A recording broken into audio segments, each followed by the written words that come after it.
Hello and welcome to my recorded talk for the 2021 Doctoral Research Conference in Education. My name is Olivia Kelly and I work as an Associate Lecturer with the Open University, a large open entry distance learning institution based in the UK. This talk will be based on the literature review and planned methodology for my Doctorate of Education thesis. I am researching how distance learners establish social presence on Twitter to build a community of inquiry. I will begin by outlining the findings from my literature review, starting with the role of distance learning in higher education. According to some experts, distance learning has existed for thousands of years, but within higher education, the OU is seen as a pioneer. Since the development of the internet, this has migrated towards online distance learning, which has seen a steady growth of providers, leading to a subsequent growth in research into how effective online distance learning can be and how to ensure that students benefit from it. While the OU currently has over 168,000 students from countries around the world, there are an estimated 378,000 students registered in distance learning degree courses in the UK alone. In the US, over 1/3 of students study at least one online class as part of their university degree. With the temporary closures of school and university buildings due to COVID restrictions around the world, the number of students who recently experienced some form of distance learning has increased dramatically. Research has shown that students naturally gravitate towards online platforms that they are already familiar with, and Twitter as an open platform offers students a place to exchange knowledge regardless of their location. Starting off then with the problem, distance learners often begin their studies with very different feelings of identity to full-time campus-based students who are generally more comfortable in their student identity and aren't trying to combine multiple identities such as employee, student, and/or carer. Distance learners have less of a student network and feel that they have less connection with their institutions, which all leads to higher dropout rates. Distance learning institutions have only 1/4 of the graduation rate of full-time institutions. While reasons for this can include open entry, transfers out, and life commitments, this badly affects the reputation of the institution, but more worryingly has been shown to have a high psychological effect on those students who have dropped out. Therefore, it is essential to help students feel psychologically close to their institutions and each other while being physically distant, especially now. So, can Twitter help with this? Some students may choose to use Twitter to reach out to others and build a support network of students. The platform is free to use and relatively easy to set up an account. Students can reach people they would struggle to meet otherwise due to geographic, financial, or time restrictions. However, while research has shown that distance learners appreciate the use of Twitter to interact with each other, the educational use of Twitter, particularly for distance learners, is often ignored. Most of the existing research relates to full-time students at conventional universities and analyses their use of social media alongside face-to-face lectures. Some of the weaknesses that I discovered when carrying out my literature review was the lack of research based on tweet analysis. Most research is based on analysing student views of using Twitter based on their responses in surveys or interviews without looking at what they actually said on Twitter.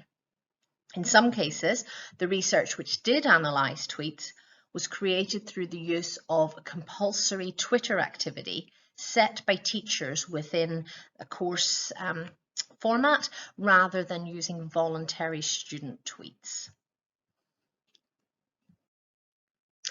So based on the findings from my literature review and the apparent gaps in the research, I have chosen to focus on the following 3 research questions.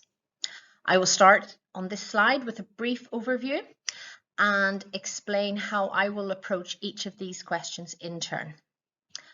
For research question 1, I will collect tweets that use key OU student hashtags and then use a social network analysis to find the structural characteristics of the student networks on Twitter.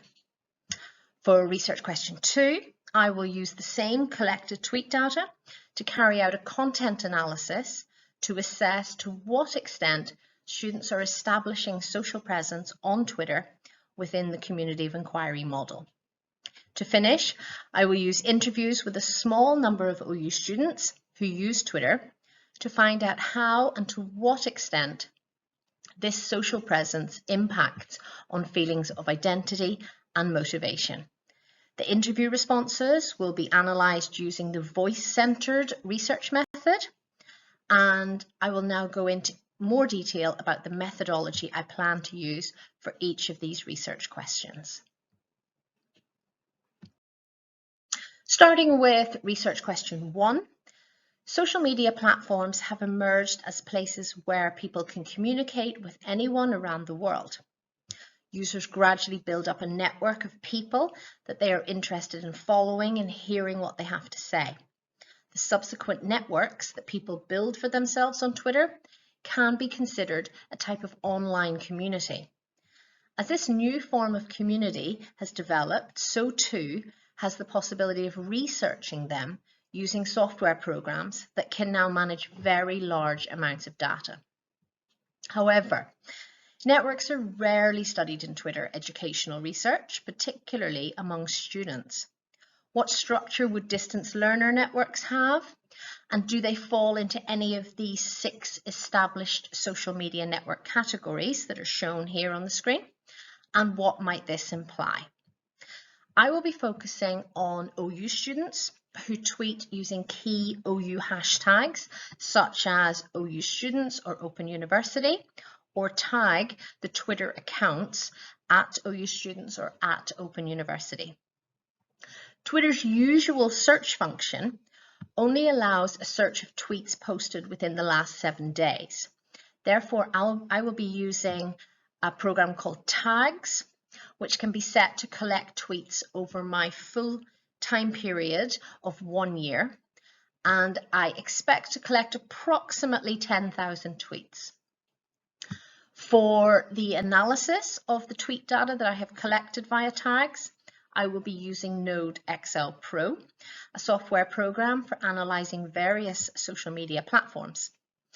The image here on the slide shows examples of the 6 commonly found types of networks that could be shown following a social network analysis. So my research aims to discover if discussion around OU hashtags demonstrate any of these networks and what that might suggest about how OU students use Twitter. So therefore, what might the possible outcome of this communication and these networks be for students?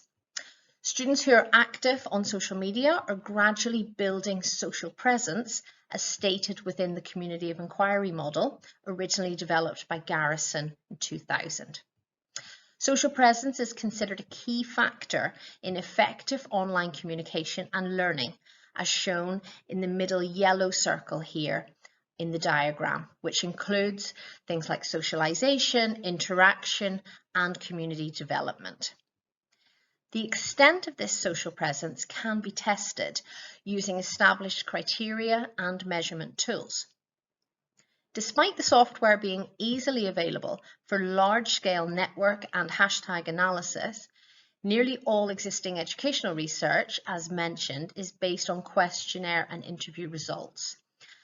And also, as mentioned, the analysis of compulsory Twitter activities.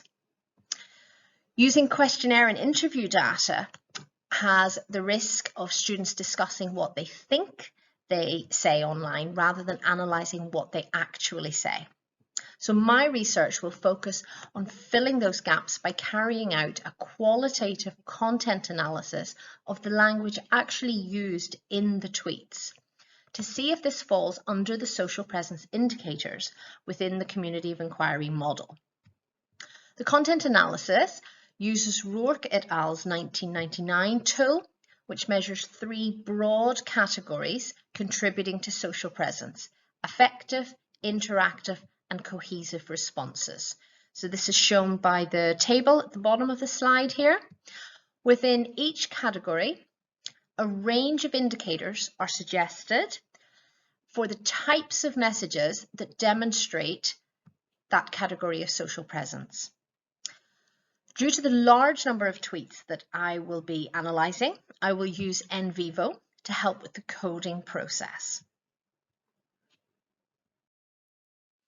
For my final research question, I move from analysing tweets to interviewing a small number of OU students who use Twitter. This will allow the students to discuss their interpretation of this online world of Twitter and how they regard Twitter from their own point of view. I will tweet a request for participants to take part, and from the participants who offer to take part, I will select 10 and try to get a range of students from different faculties, different age groups, backgrounds. The interviews will then be semi-structured and held on Microsoft Teams, which removes travel and time restrictions for the participant. To analyse the interview transcripts, I will be using the Voice-Centered Research Method, VCRM, which is based on relational ontology, recognising the centrality of social relationships, where students using Twitter are considered as relational beings with the other students that they interact with in a larger, complex social web.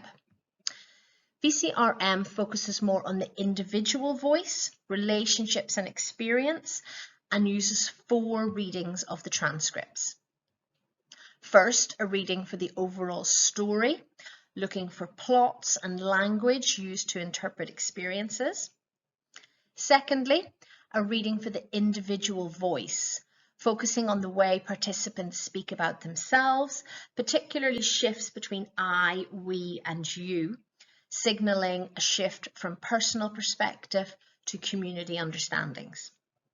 Thirdly, a reading for relationships, looking for social relationships and the broader social networks of the participant. And finally, a reading for the social, cultural and political context, including educational context in the case of my research. So what are the benefits to higher education of this research? Current COVID restrictions are leading to more distance learning and use of social media. Alongside that is a growing importance for students to build their social presence for future job roles and making connections. Higher education institutions need to know how their students are building support networks and how best to interact with and facilitate those. I hope to begin my data collection within the next few months and will continue to post updates about my research on my website, olivia-kelly.com, shown here at the bottom of the slide. If you would like to chat with me about my research, please feel free to contact me via Twitter, and my username is there, Olivia Kelly OU, or my email address also on the slide. Thank you very much for listening.